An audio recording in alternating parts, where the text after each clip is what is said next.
Welcome, guys, to another roundtable discussion. As you know, I'm your host, Adam. Today, I have with me again is Don. And on this side, somebody you don't know, Josh. And we are going to be discussing a few different things today. As you know, we're going to obviously discuss SBG, because we always do, the Hobbit strategy battle game. But recently, there's been a bunch of information coming out for another game that has got me really excited again for it. And that's 8th edition 40k, which we got this guy here for. So, Josh, tell us a little bit about yourself. Because it's first time being on the channel. Yep. So, and you're just coming back from a pretty big tournament here in Ontario, Canada. Yep. I just won Astronomicon, which is probably one of the bigger tournaments in Ontario.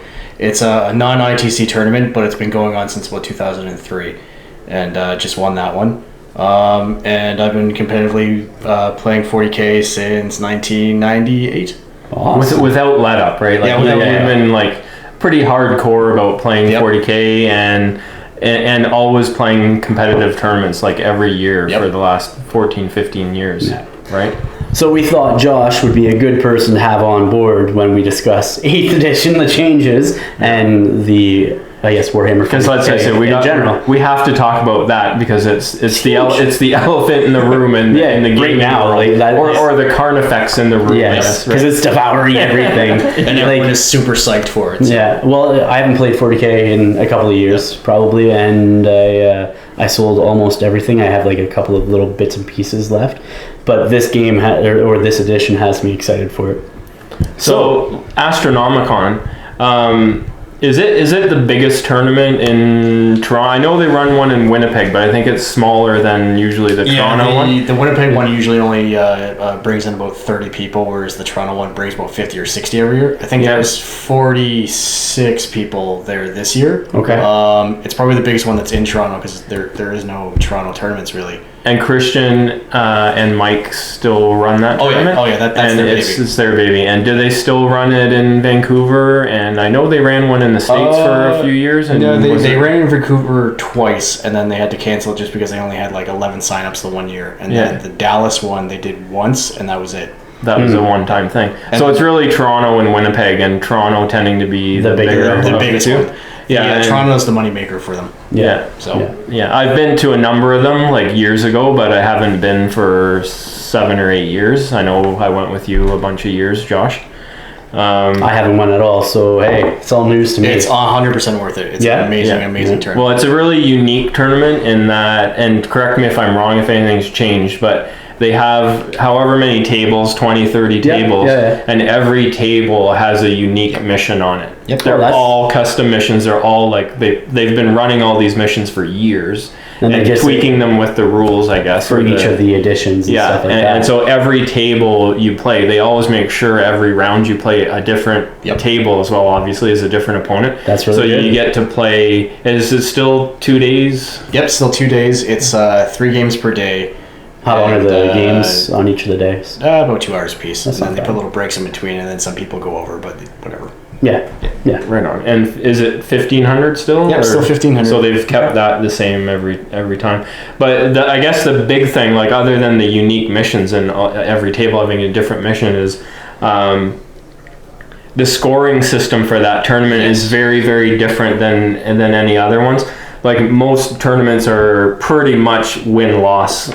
And that's it. Yeah. But like their tournament scoring, it's really comprehensive. So you can't go in there with like a hammer list and always just go like 6-0, or like Josh would be able to describe it better than me. But they have also like a really deep comp requirement on the tournament as well. It's not just using the GW Force org charts.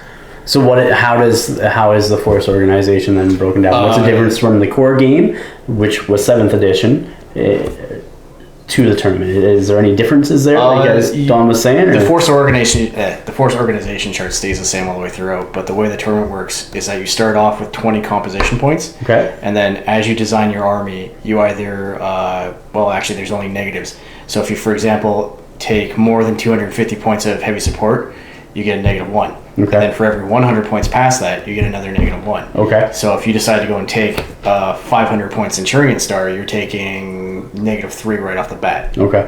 and then any of their transports also count on top of that. So if you decide to start adding a whole bunch of stuff into heavy, you're possibly looking at maybe like a 14 out of 20. So what's the ideal perfect 20 out of 20 comp score then? Originally, the army that I took was 20 out of 20, but then I had Christian email me 2 days before telling me that the one formation doesn't count towards what they call as compulsory core, which means like anything that's a black box or like an auto take would count as compulsory core. So any other detachments outside of the normal detachments, say if I took like they're called CADs, so that's like the 1 HQ 2 troop and all the other stuff. You can take multiples of those in the current edition of 40K, and you can also take a formation. Now they also count as detachments.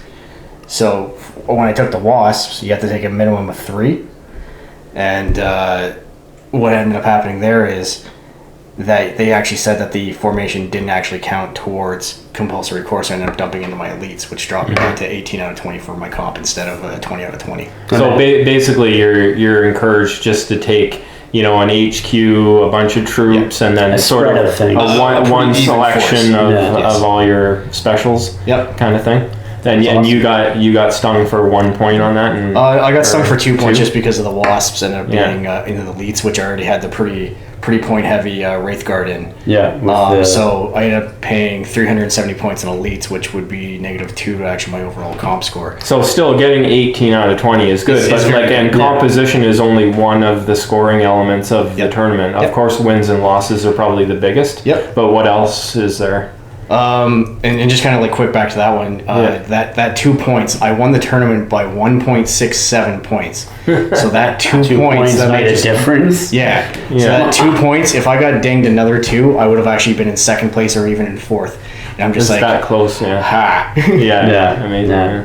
That's cool. So wins and losses. You were saying there's other ways of scoring points towards tournament as well? Right. So each game it's 9 points for a win, 5 points for a loss, 5 points for a tie, and 1 point for a loss. And then each mission has up to 6 additional points that you can get. So you can potentially turn a losing game into still a high point. What we call a medium tie, or a high tie, or like a low loss, or anything else like that. The best example was there's one mission they call a night fight, where there's Imperial Knights on either side of the table diagonal, and they run at each other to one central objective. If the Knights at the very end of the game hold that objective, both players lose the game. But the secondary objectives were if you killed the Knights, you got 2 bonus victory points for either or, and then you had another bonus victory point if your Warlord was on the objective at the end of the game, and then the player who did the first hull point to the Imperial Knights also got a secondary objective point. So you can still lose the game, but for tournament scoring, you're still grabbing points. In that mission, I actually tied with my opponent because he ended up turtling behind a whole bunch of walls and everything like that. And then at the very last mission, when he found out time was running out, pushed his whole army on the center objective. And then I pushed my army on the center objective, and it ended up just being a tie. But because I killed both the Imperial Knights and did the first wound and had my Warlord on it, I turned a 5-point tie into basically a low win. Right on.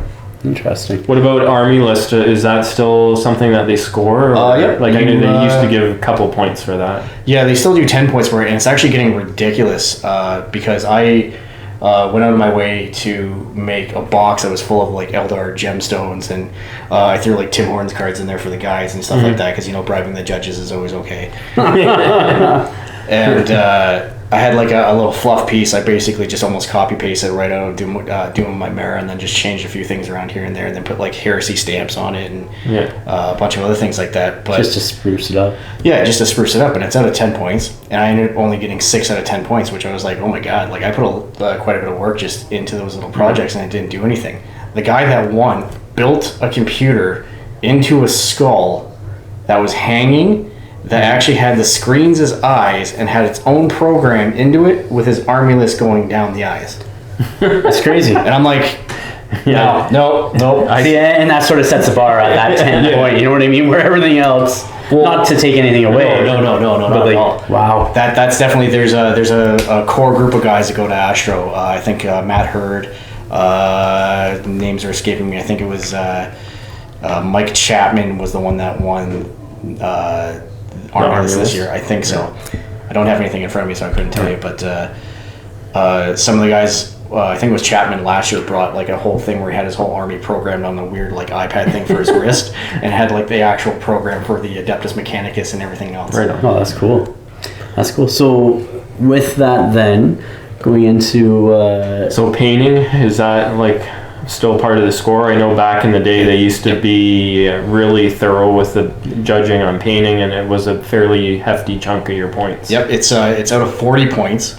So I think the whole tournament's worth out of like 200 and something, but painting is 40 points, and in order to crack 30, you actually have to do quite a bit of work. Like you have to do a lot of actual work to actually get through it, because the way they do it, it's 3 points for the display, just for just your display base, and it's like 0, you don't have one, 1 point, you have one, 2 points if it's actually kind of like nice, and then 3 points if it's like really, really nice. So something like what I brought would get you 3 points, but they had other ones with like guys with like working gears, and this one, the one guy, I can't remember his name, but he had a huge wave of blood and had like all these like orc corn dudes just sitting on the top and riding the waves and doing this other crazy stuff, and he ended up I think he ended up winning best sport.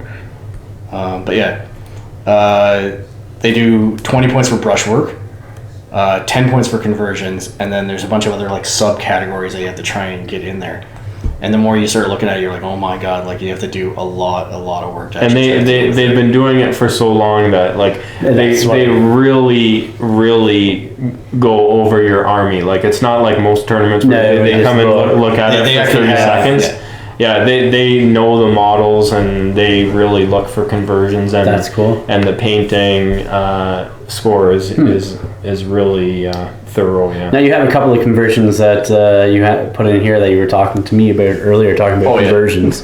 Yeah. And so what ones you got here? So the I won last year best single miniature. Okay.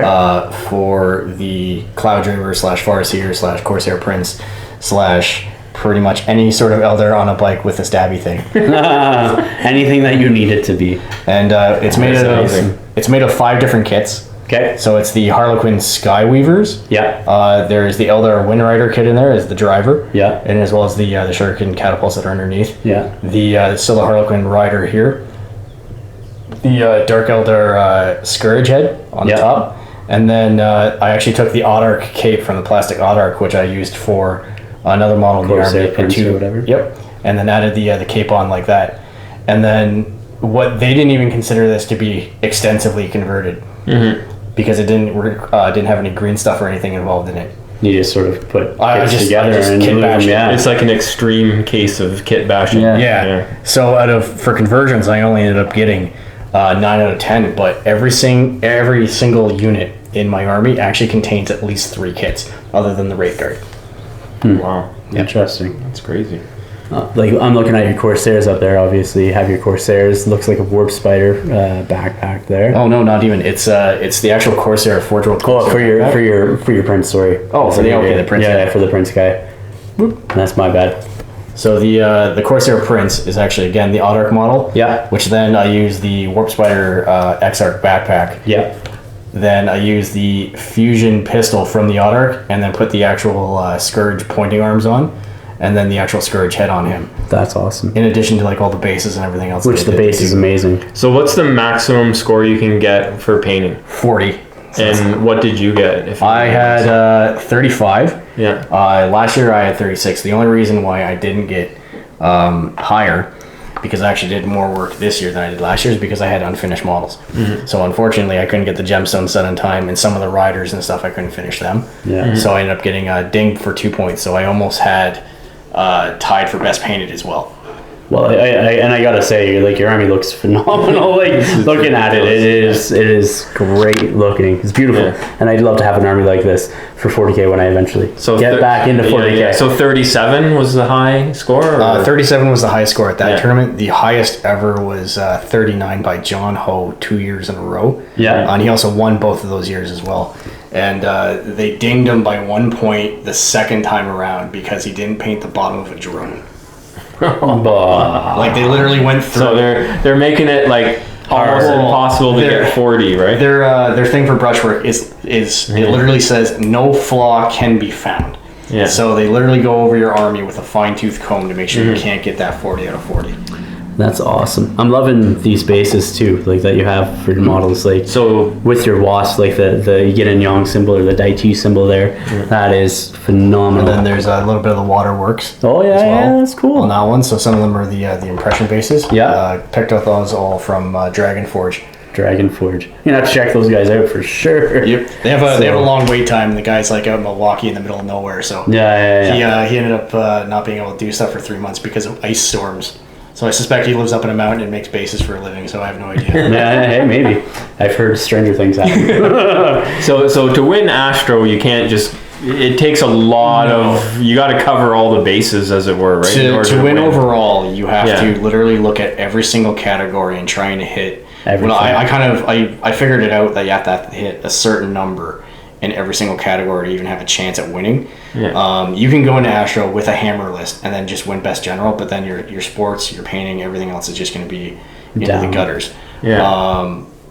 But if you do well in every single category, you actually have a pretty good odds of winning. The second you have a 35 army, you're pretty much in the top 10. Like it's very, very difficult not to do well with a 35 army. What do you mean a 35 army? Oh, sorry, 35 out of 40 for painting. Oh, okay. Sorry. Yeah.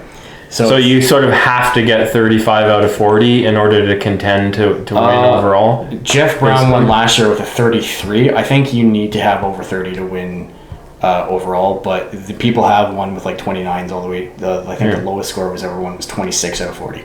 Wow. But most That's of the just time, because it all is thrown in together, right? Yep. So with your wins and everything else. Yep.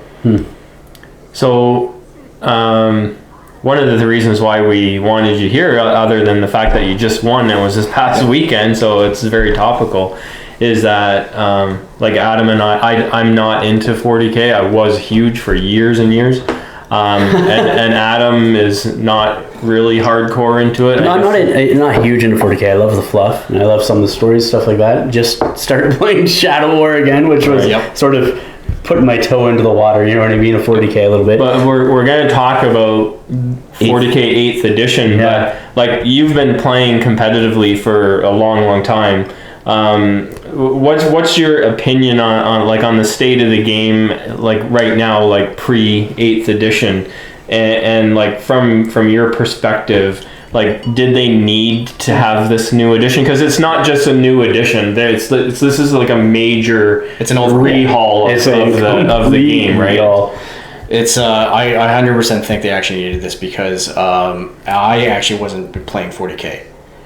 The last time I played 40K was against I think like a 14-year-old kid at Games Workshop who just had like nothing better to do, and I had him a game of 40K, and then before that was actually the last Astronomicon. So I've been playing AOS pretty much for the entire year. And primarily the reason was because you'd go to tournaments and you'd see people with these weird amalgamated lists, and there's no soul to them. Mm-hmm. So it's whatever they find on the internet. Yeah, and, what's winning some of the major tournaments down in the States or across the pond. Oh, right? actually, the best example I could probably give of probably why they really need to do 8th edition is that at LVO, which is the Las Vegas Open, there was more Riptides than people in attendance. Really? Because there's a formation called the Riptide Wing where it lets you fire twice, once per game, and it's so utterly brainless. Yeah. So when you go against this, you're like, oh, okay, I'm just going to take this to the face. I mean, I brought Yanari, so I'm not really allowed to talk or anything like that, but in comparison to like some people that run that stuff hardcore and go in big crazy events versus me who actually just played this 6 times and was just like, oh, this is terrible. So from my perspective, and again, being out of the game for over 5 years, to me it seemed now that this game is, as it is now in 7th, it's very hard to get into as a new player. I don't know if that's true or not. It just feels that way to me because the game, that's my impression of the game. Let's look at the cost first off. Okay? Well, yeah, it's like the impression that I have is the last 5 years, what they've been trying to do in this game is try to make everything bigger. Yes. Like the armies are bigger. Yes. The miniatures have gotten bigger. And like prices the bases have gotten bigger. And it's almost got to the point where they can't make anything bigger anymore. Yep. Well, and really, like, attract new people, the rule set is so, I'm going to say bloated, You know what I mean? The rule set is bloated. It's such a huge rule set, and with all these different codexes and supplements, they're adding on more stuff.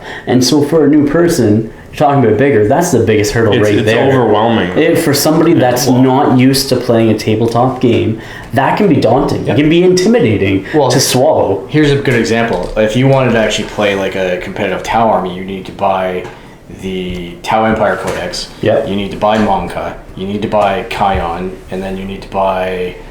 I think that's actually it. But there's like 3 different books I have to buy, and those other 2 books are $60-$70 on top of the models. Without the models. So right there, you have almost actually over $200 in books right off the bat, and it's just like, okay, now you have to buy all the models for all this stuff, and you don't even know if it's good as a new player. So you're really taking the chance, really, if you're gonna like it or not, by buying something. And if you don't like it or you know, get enough games in, like if I'm a parent and if my kids, when they got older, got into something for like one day and wasted like $200+, I'd be upset. And like I can only imagine, you know, because really, if GW doesn't attract new gamers that are younger, then eventually the gamers currently will peter out and die away. Right? So they need to attract these new ones, and the price is the way that they are, and everything that it's needed for 40K, that I don't think is feasible. So to keep it growing. Well, the other benefit of I guess me being on the show too is I actually used to work for Games Workshop. Oh, there you go. So the way that their structure works the way it used to work with the mall stores is that the mall stores are recruiters, and then they would send people that kind of got an idea for the game. They would eventually start pushing them towards what they call bunker stores. So these are stores where you just go play games, do whatever, and then they would just kind of cultivate the veterans there. But they would keep the mall stores as the recruiters. When they switched over to the one-man stores, they just all became recruiters, and they tried to encourage people to do stuff at home. So these were during like the Kirby days. So did you say Kirby? Yep. So Tom Kirby was the CEO of Games Workshop. Kirby. Yep. Sorry. It's just like, So the Tom Kirby days is when basically Games Workshop was like at war with their customers and constantly at their throats. This is when we saw like the embargoes on like Australia and just the constant like lawsuits and all the other crazy stuff like that. And then I can't remember what the new guy's name is, but he took over, and then suddenly just the whole attitude shifted. They said, guys, we sell toys. Why are we not having fun? Why are we scared of the internet? Why are we scared whatever that new guy's name is? We love the new guy. Cheers. I can't remember his name off the top of my head, but it's he's done a lot of crazy stuff for the company. You're a business. Customers first. Really, when you think about it, because that's what's going to bring in your money. And I guess, is it fair to say that one of the main things that they're trying to achieve in this is to bring new people into the game or bring people back to the game? 100%. Because one of the numbers that they always used to throw around when I was at Games Workshop is that a new recruit will spend $1,500 in their first 3 months of just being in the GW hobby, and then even more so in that first year than any veteran will ever do. Well, I'm just going to say this much. That's probably pretty accurate, because I'm not even into 40K fully, like the actual game, and just getting into Shadow Wars, I spent probably a good $500+ on terrain, not even, and like the starter box, not even anything else that I wanted to add in there above and beyond. So that's accurate. So for the actual 8th edition, you guys know a lot about it, or what's coming? I've been following. I don't know. I don't know anything. So I did go on Warhammer TV, and I watched the interview with Pete Foley and Andy Smiley. I may have not. Oh, he's a Scottish guy that works at GW. Because it's going to come out in Scottish as well, in language. So I kind of thought, well, we're going to be talking about this. I need to know it. I'll watch this, and I'll write down some notes. And I was really interested in it because I played it for so long, and in the end, I kind of ran screaming from the game because it just was so not for me. Like a girl. But like watching that video and all the points that they were stating that were coming they were positives. They were all really good, and it has me really excited because if the game is what they're saying in that interview, then I'm gonna play the game again. Well, even last week, 2 weeks, they've been doing articles online almost every day, where they're talking about the different phases and everything like that, like the movement phase, shooting phase, combat, charging, everything. And like, I'm loving it. I'm loving the direction that it's going from what they're stating in these articles. It's great.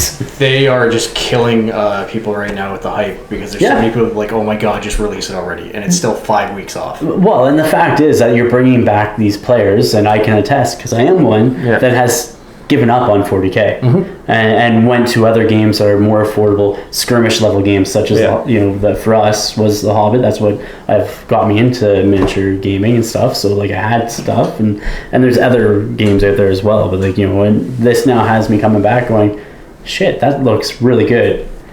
That looks really good. So what I heard was that on release, there will be rules available for every existing army, and that no existing army will be dropped.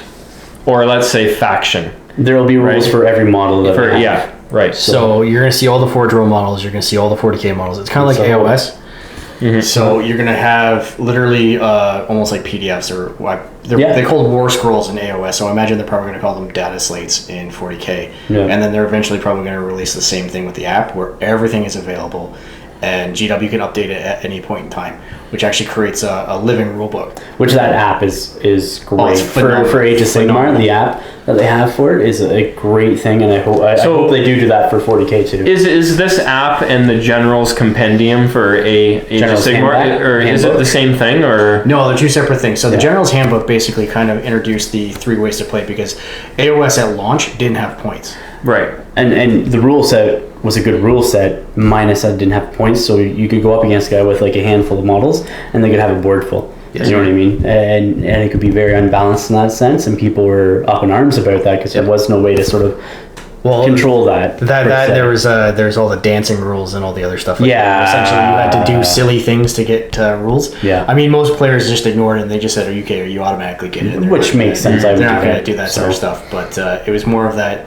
That rubbed a lot of people the wrong way when it was like, okay, you have to bring a chalice and say "for the lady" when you're using whatever abilities from models. I mean, that's all well and good, but you're not GW's dancing monkey either, right? No. So as far as I understand, for Age of Sigmar, the General's Handbook, I think it is going to be a yearly refreshed, I guess, every year. Yes. Right. So and so in so doing, they can correct any point imbalances, or maybe add new units that have been released over the year. And from my understanding, for 40k, it's going to be very similar to that. Yeah, it really seems like that's the direction that they're going to go. And the other thing that they actually were talking about on the community page was that since they did Warhammer40,000.com, is that they're actually going to have an area for the community to kind of get back at them.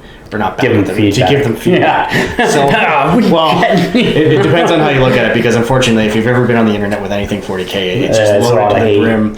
Well, it's loaded with hate, and it's also loaded to the brim with people that don't really understand core concepts, and people that try and like make really convoluted rules, or they try and like do all sorts of other stuff that isn't really necessary.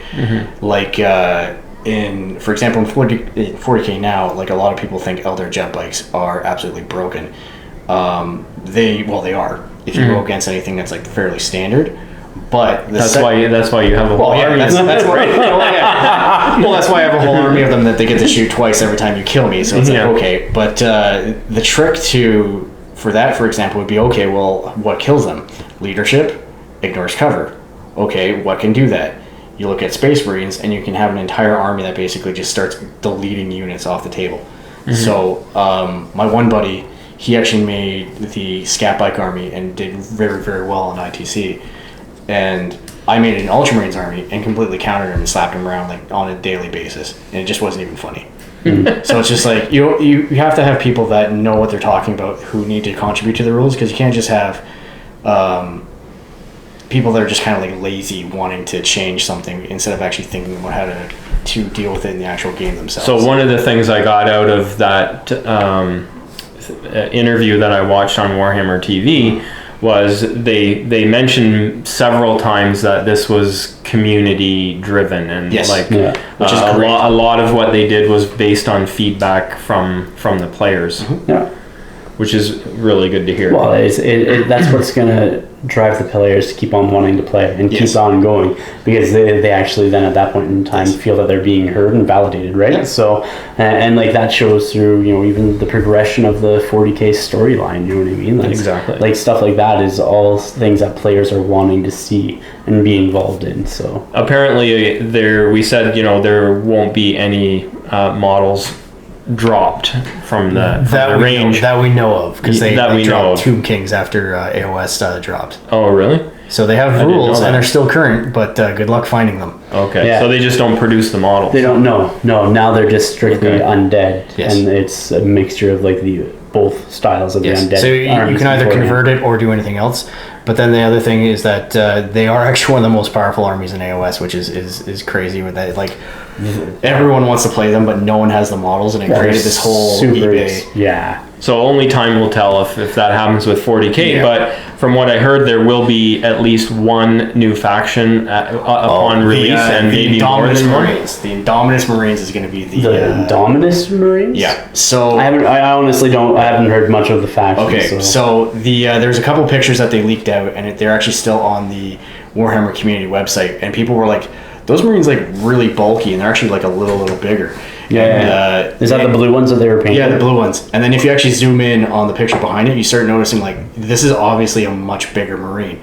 And then the Warhammer community actually just had a release where it shows Marnius Calvar next to Call, and the whole area is just full of tubes filled with new warriors that they're going to do this Indominus crusade across the galaxy. Yeah. So it's heavily suspected that you're probably going to see the Space Marines come out. No, can you say that again? The Space Marines. Yeah. So it's like, yo dog, I heard you like Space Marines, so how about Space Marines? So they're bigger. They're going to be bigger Space Marines. The rumor is that they're on eye level with Stormcast Eternals, which are actually like twice the size of like a normal Marine. So, but in all honesty, the Marines that we have currently, the models for, I should say, they should be bigger anyways. Because you stand to IG against them, they're the exact same size. I imagine what's going to happen is that GW will eventually just start shifting towards the Indominus Marines. Well, it's just like with the Age of Sigmar stuff. They started to get rid of their older stuff and bring out new. So Oryx, I don't even know what they're called anymore now, but Oryx. Yep. Yeah. They just added an R and another U. Yeah, and then there's the Beast Claw. The Beast Claw Raiders. Uroks or something like that. Oh no, that's the Uroks are the Orcs now. Okay. So that's part of like the whole thing there. I don't play either one. Yep. But like, so they've been changing them to make them more current with what the setting they wanted them to be in, right? So I can see them doing something like that with. Well, the crazy thing with AOS is it's very much a work in progress. Yeah. Well, and it always should be. You should never be stagnant. And unfortunately, I think the game, in some sense, was stagnant to the point it was bloated. Yeah. And just couldn't go any further. Let's use that word, bloated. Bloated? Well, that's the thing. Eventually, something gets so big that you can't actually sustain it anymore. And it's like a whale carcass on a beach. Yeah, it's bound to just explode. You know what I mean? Like, let's be honest. Like it's a whale carcass on a beach. Have you ever seen one of those things explode? If not, YouTube it. They're so bloated, somebody pops it with a knife or a pokey thing. It's someone's job to actually go by and try doing that, and then run away. Because it stinks, and then not good. Not pleasant. No, I can only imagine. Sorry. So one of the things that I saw on there too was some of the basic stat lines are going to be changing. For example, I heard that vehicles will no longer have an armor value, and so I assume everything will be based on toughness. Yeah, so no more hull points. It's now all strictly wounds. So you can have like a bolt gun and potentially damage like a Rhino tank. So the strength of the weapons is scaled to the toughness of the vehicles, right? That's what they're talking about. And with that being said, the stats are no longer capped either at 10, so you can have that scalability as well from the strength of. And I think they mentioned something like the thing that has the most wounds has like 90. Ooh, I don't know what that is. Some kind of Titan or it's probably most likely that's the Warlord Titan who already has 30 hull points in his armor 15 and a bunch of other things like that. Crazy. What I imagine they would do for some tanks and stuff like that is it's like there's no obviously rumors or anything for this, but to kind of counteract smaller weapons from like just like demoing them, like doing the old Saving Private Ryan, shoot the pistol at the tank, blow up the gas. Like what the hell happened? But no, it's I imagine what they're going to do is like anything that has AP 0 probably gets like +1 armor save or reroll armor saves, or they'll introduce some sort of mechanic like that, just so you don't have like a 50-man unit of guardsmen taking down a Titan. Well, we're already seeing that there are armor modifiers too, because there's weapons, through some of the stats that were leaked for the guns that are like, you have a -2 to your armor save. Well, it does a set number of wounds. Like they're going to bring back armor modifiers for shooting weapons. Well, and that's what I was getting at. Like anything that's AP 0, so has no armor penetration, for example, would give a tank a +1 armor save or a reroll or something. So I imagine because they're going to bring back armor modifiers, it means they will be getting rid of the whole AP thing. Yeah, they already announced that they're getting rid of the whole AP system, and then again, that's not going to be capped at 10 either.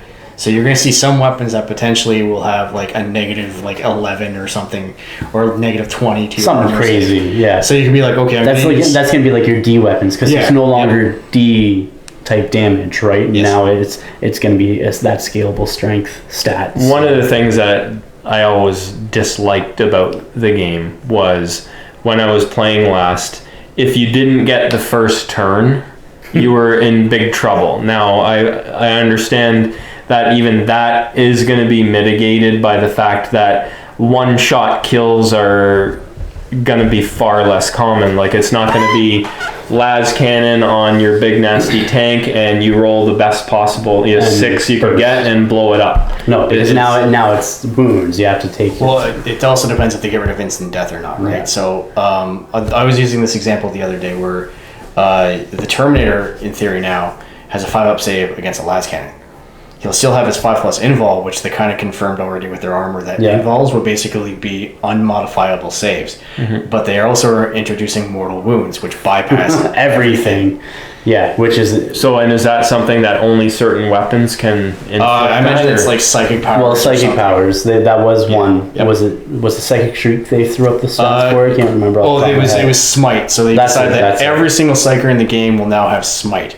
So on a 5 or more for casting, so you roll 2d6 on a 5 or more, the target will take D3 mortal wounds. But if you roll a 10 or more, they take D6 mortal wounds. Yeah. Okay. Which is cool.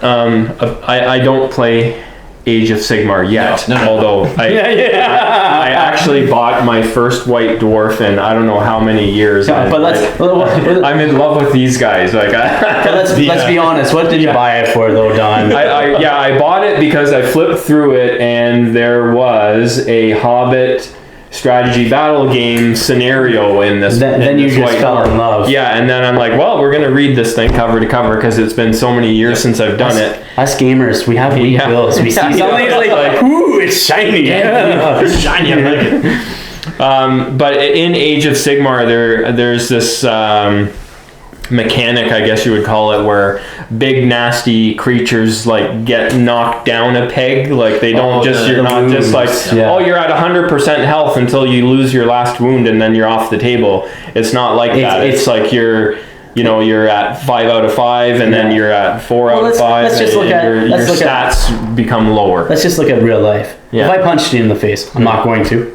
Don't worry, that's not what this is about. But if you got punched in the face, you're not going to be 100%. Right. Okay, you got punched from the face 5 times. You're definitely going to feel and be punch drunk. Yep. Most likely, unless you got a friggin' stone chin on you, you're probably going to be punch drunk. And that's going to affect how you react and how you interact with other people. And that's exactly what they're showing now with this whole scalable health with like monsters and tanks that won't perform at their top. So now if you don't get first turn and the guy unloads on you with his whole army of shooting, you may lose a unit or a tank or whatever, but you won't lose like 3 or 4, and some of them will just be knocked down a peg and be less effective.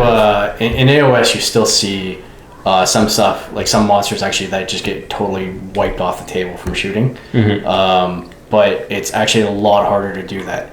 So when they introduce, like, for example, the Dreadnought has 8 wounds with a 3+ save, but it doesn't have a degrading table.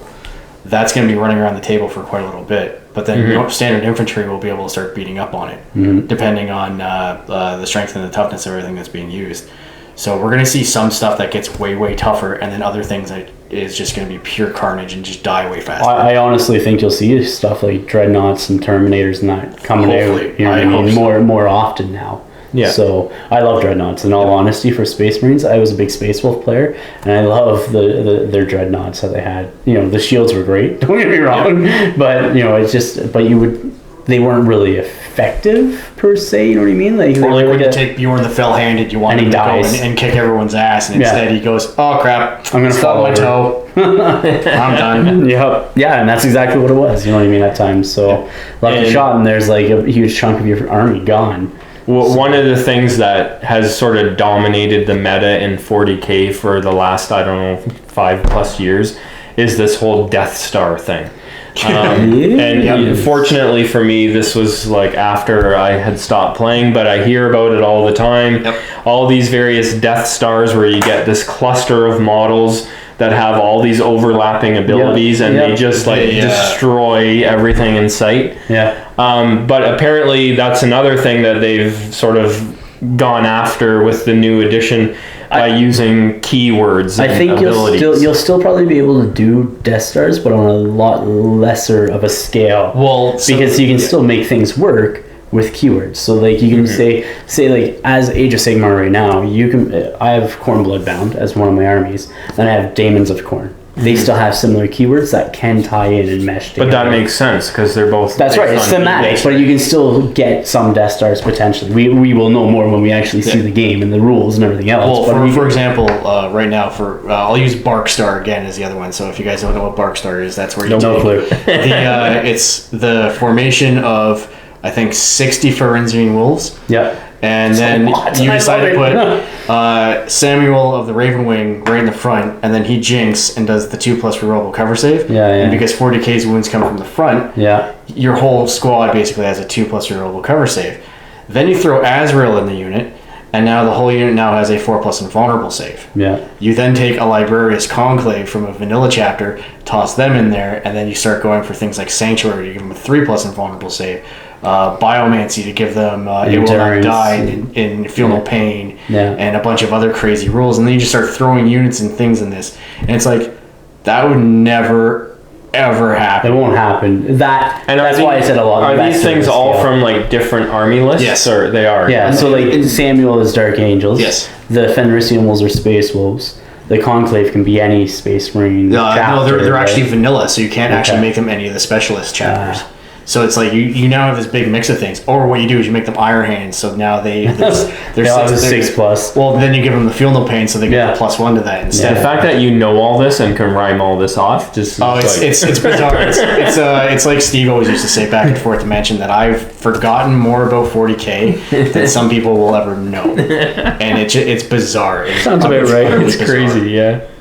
But that's good. So, like, to me, that's one of the major negatives of the game right now is that whole concept. I call them Franken armies. I think Franken armies and the ITC kind of really start pushing that sort of play style. Well, it's you got to sort of think of it in scale because for the Hobbit side of things, we just had the first ever ETC in this past week, which. And I don't want to say the first ever, but it was this is specifically meant for country versus country, who's the best country, and so the ETC, and that's what it was like. And the thing that came out of that was like Galadriel armed with an axe, and all these elves armed with axes because they can pierce or strike, right? Okay. So they took the best of the best to make, but you expect that in these big tournaments like the ITC and stuff like that because that's what they're there for. It's to be that competitive. And apparently in Hobbit SBG, it's Poland.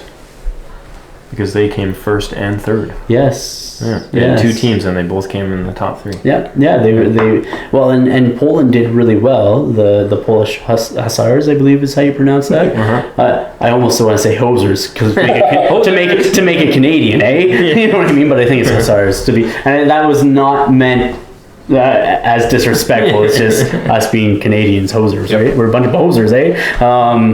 And so. They even at Articon last year, their team placed first because Articon was sort of like a minor scale sort of world team event. Like everybody was trying to get the best scores to rank their team up higher, but really at the end of the day, I don't think still I'd say it was minor scale. It was a big tournament, but the focus was minor comparatively. Is what I mean. I think for me, the focus was just go to see everybody and have fun over in England. I've never been there, so I was like, yes.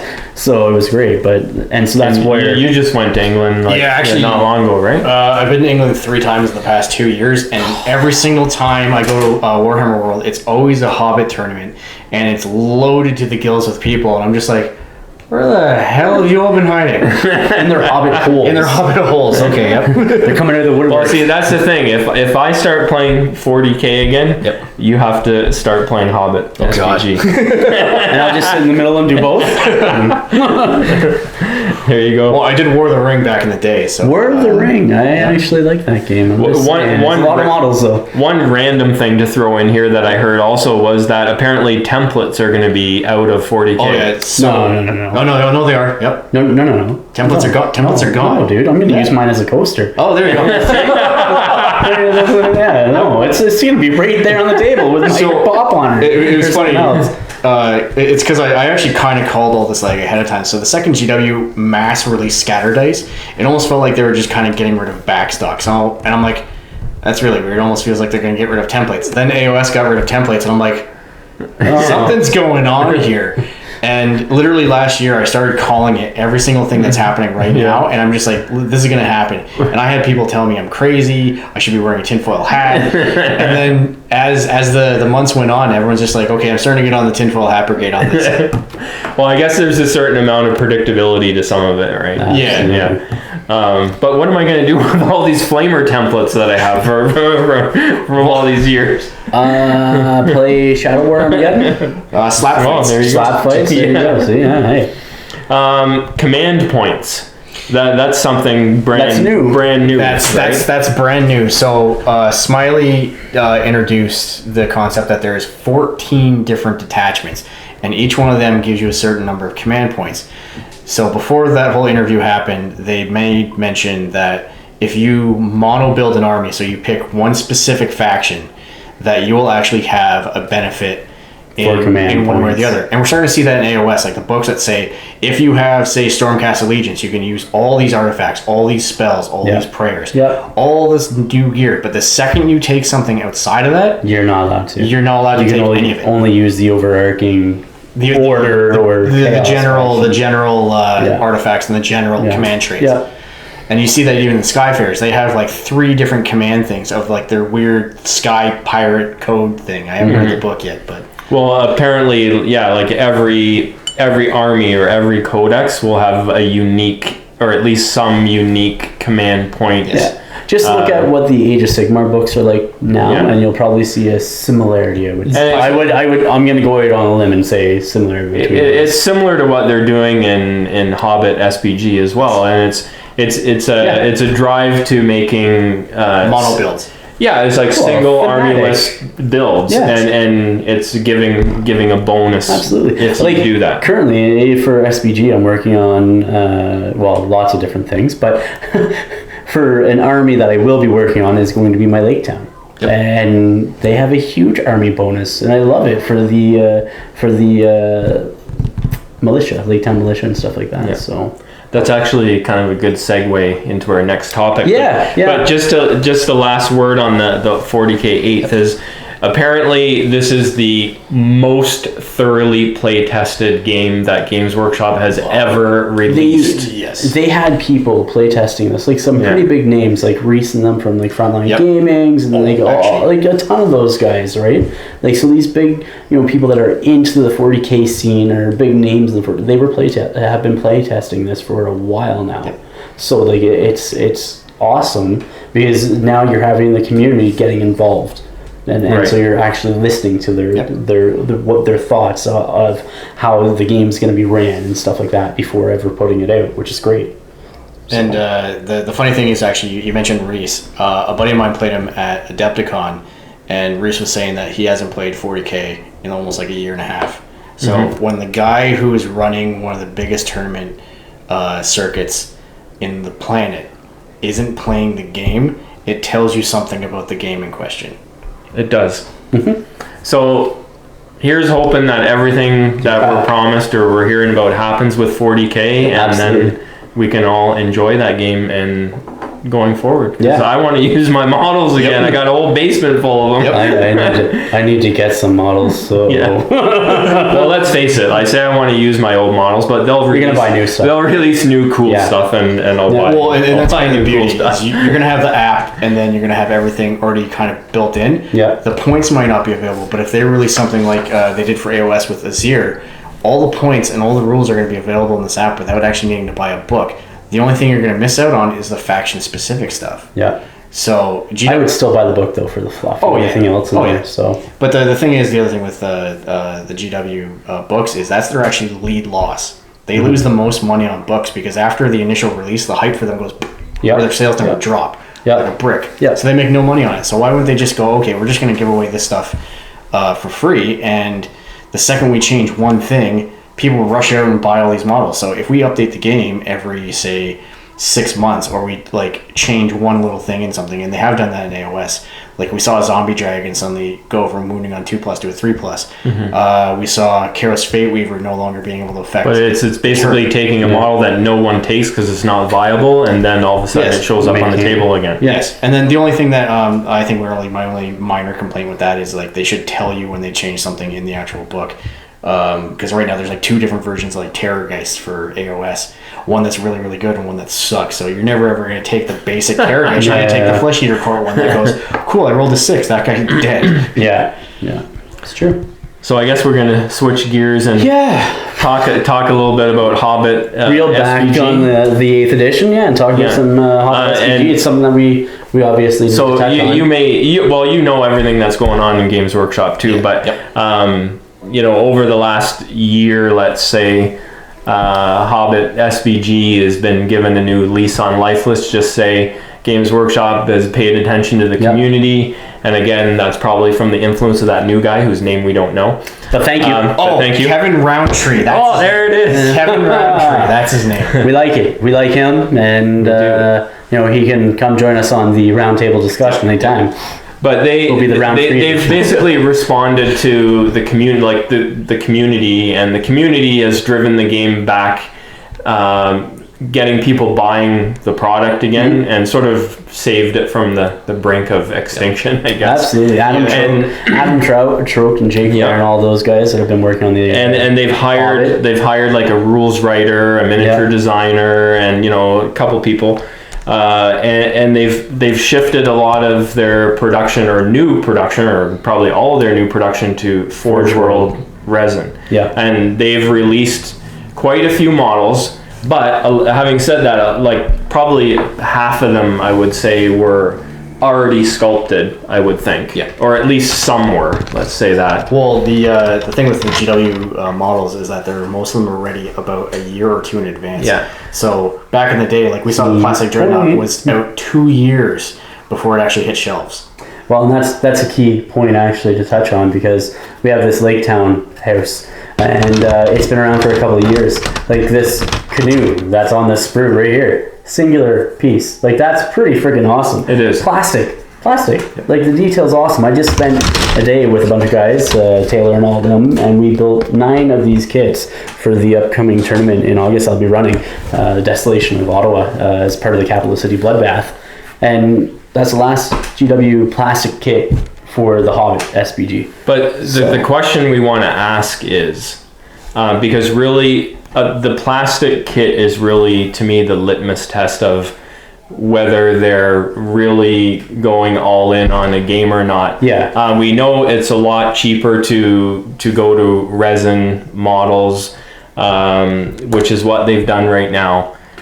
But I'm not complaining. I'm not complaining. The only thing either. It's great. I love it. But the question is, will there ever be another plastic kit for Hobbit strategy battle game or Middle Earth strategy battle game? Like this kit, like Adam mentioned, it's only been released for I don't know how many months, like a few months, October, let's say. Yeah. But November, this kit was actually made years ago. A couple of years ago. When Lake Town came, or when the Desolation of Smog book has a picture of this kit in it, and this is years old.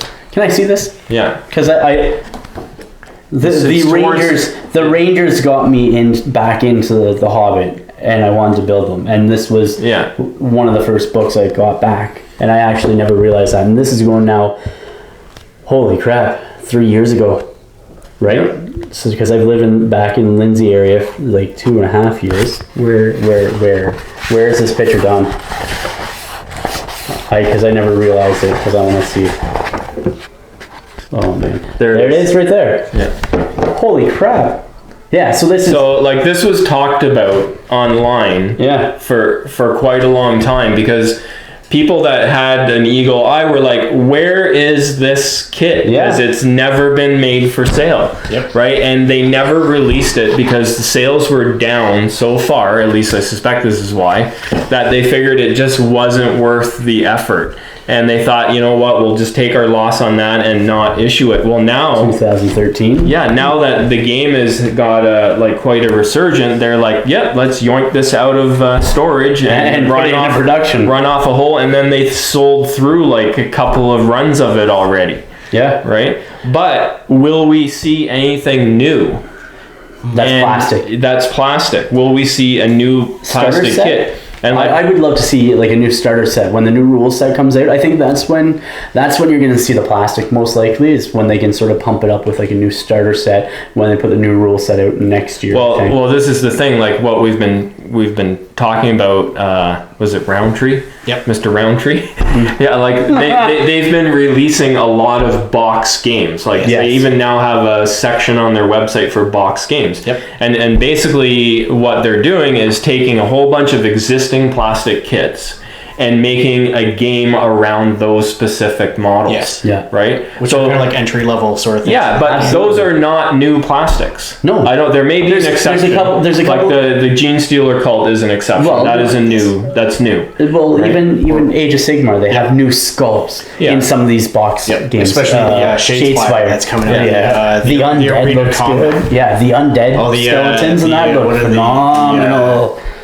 Even Sepulchral Knights or whatever they are. I always call them Spatula Knights every time I see that word. Spatula. That reminds me of Monty Python. Spirit Spatula. Yeah. So I guess that's the question is, will they do that with Hobbit Strategy Battle Game? Yeah. And if they do that, will there be any new plastics in? Because I know like making a plastic sprue is like really expensive. Intense. And they must have to be able to project a certain minimum number of sales in order to justify it. So is there anything right now in the game that could generate those numbers in order to make them go ahead with a plastic kit? Well, I kind of like an insight into the hobby, or again into the kind of the mind of GW, is working that there, right? Working there, because you find out stuff. For example, the reason why fantasy ended up getting kind of axed and turned into Age of Sigmar is because they only made up about 5% of their total sales. Yeah. And that's the entire range. That's not just like one or two kits. That's the entire Warhammer Fantasy range was being outsold by black paint. Holy moly. And see, that's terrible. Yes. That's terrible. Yeah. And then you had stores that were selling more Space Marines than the entire global sale of, for example, like Dark Eldar. Yeah. And stuff like that. That's why you saw like all these armies getting switched around.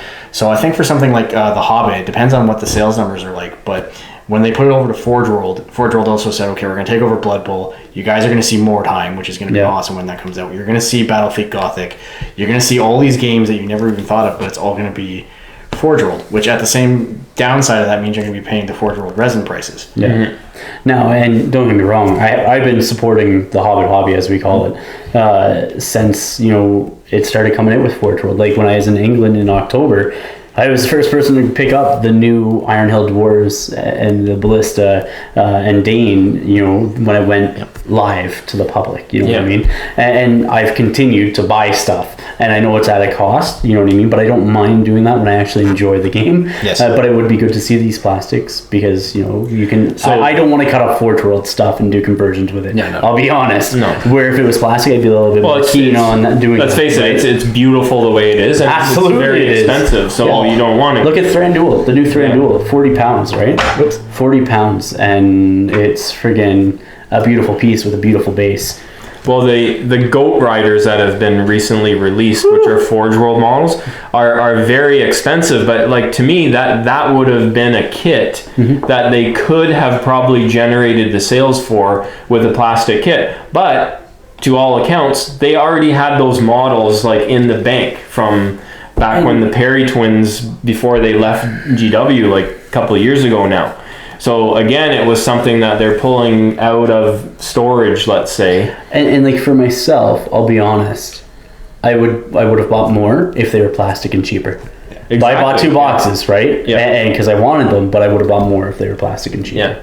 So the thing is that, is there anything in Hobbit SBG right now that has the popularity, if they were to release a plastic kit for it, that they would sell the volumes that they need to sell, and without the support of a new movie? And I don't know. I honestly can't answer that. I think it would be a hard sell because, like, yes, there is a resurgence in the game, but I don't know if it's where GW needs it to be to make their profit off of it and back. You know, it also depends on like projected sales and everything like that. Because in GW they can say, okay, if Hobbit's making this much this year, and the movie just came out, and then the following year it's going like this, and it's going like this, and it's going up just by little bits at a time, then you're obviously going to see them starting to like pepper kits in. But if it's going down and down and down, they have to start kind of cutting their losses and not putting. And it's funny because actually the trend with Hobbit SBG is the opposite of that. Because really what happened was the sales sort of took a heavy nosedive sort of in the second movie. And really after the third movie, you know, things have slowly sort of been creeping up. Well, and let's be honest, there's people that we have to thank for that. Like of the course. WHL crew, you know what I mean? Like there's been this whole community support that has been happening that have kept it alive, and I think that's sort of kindle to the flame, right? Like, that's sort of what kept it going. And it could be too that like maybe they wouldn't release a big kit like this, or maybe they wouldn't release a box of 12 miniatures, but you know, like they did a plastic kit for Toriel and one for Legolas. So maybe, and you see that in Age of Sigmar and in 40K now, they do a plastic kit of a single hero. So let's have like a dismounted plastic Thranduil, you know what I mean? Yeah. I know they already have a fine cast one, but you can do a dismount for a Thranduil. But I think realistically, that is what we would see if we saw something. Yeah. And here's hoping. Yeah, absolutely. Absolutely. But I'll still buy Forge World, don't get me wrong. Well, and then the other thing worth mentioning is that the GW's main website was selling Smog, and it's Forge World resin.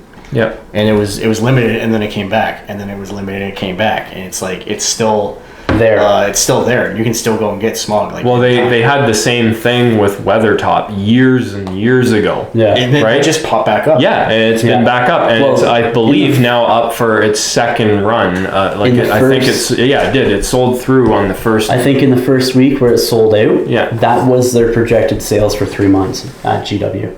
That they sold out in like the first week. So I don't know, like to me, like they seem to have the volume there that might warrant a plastic kit. Yeah. But what would it be? That's the thing. Is there any single thing? And maybe it's a terrain piece. Maybe. Who knows? Maybe. But is there a single thing? They did great with the Lake Town. Yeah, it's great.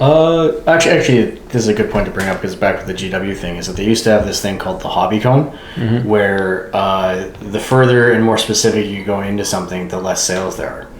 So for something like terrain, that almost appeals to everyone universally. That's right. Yeah. So like this as an example. Yeah. For example, people in fantasy you could use that for AOS. That's right. You can use it for Hobbit. You can even use it for 40K. You can use it for anything. Yeah. So I think what you'll end up seeing is something that is going to have more of a wider shotgun effect, where it could be used for so many different things, and you can be like, okay, well, we're going to release this dwarf ruin thing, whatever. because you can use that for AOS. You can use it for 40K. Well, one of the most sought after plastics that they had, Games Workshop had for Hobbit strategy battle game was the Ruins of Osgiliath that was selling for ridiculous prices. Hundreds of dollars Canadian for one. And so guess what? They reissued it, and again it sold through and then sold through again. And the crazy thing is, when I was working at Games Workshop, we used to have that kit just sitting there collecting dust, like dozens of them.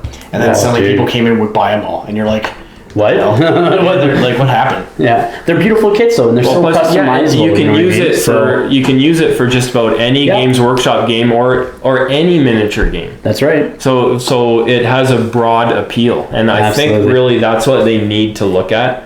Like, you know, if they came up with a plastic kit for like a hero model that they don't have right now, I'm sure I'd buy like one or two of them. But realistically, I think it's got to be terrain. It's got to be. That's going to be the best. Piece. That's going to be the best seller for them. So, So, anything else?